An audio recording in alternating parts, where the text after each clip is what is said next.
This used to be Cartier Field. 84-year-old Joe Mulligan lives and breathes for the Fighting Irish. This was before they built Notre Dame Stadium in 1929. As a 1959 alum, Joe gives tours of the campus, sings in the choir, and of course, never misses a game. In fact, it was 10 years ago when... The weekend of the Notre Dame Navy game, and I got up that morning and felt terrible. That was the first sign of his first cardiac arrest. 5 years later, it happened again. When the heart stops pumping blood, there's no blood going to the brain, and within about 5 to 10 seconds, the patient will collapse. Traditionally, Joe would be given an implantable cardioverter defibrillator, or ICD.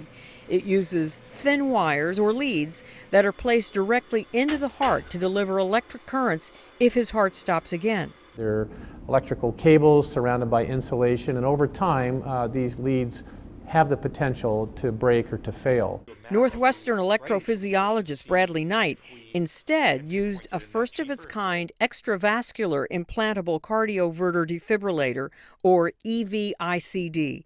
The difference? It doesn't place wires directly into the heart. A major advantage of that approach is that the lead is now under the bone, not on top of the bone. The energy it takes to shock the heart is significantly lower. A worldwide clinical trial found the EV-ICD was 98% effective.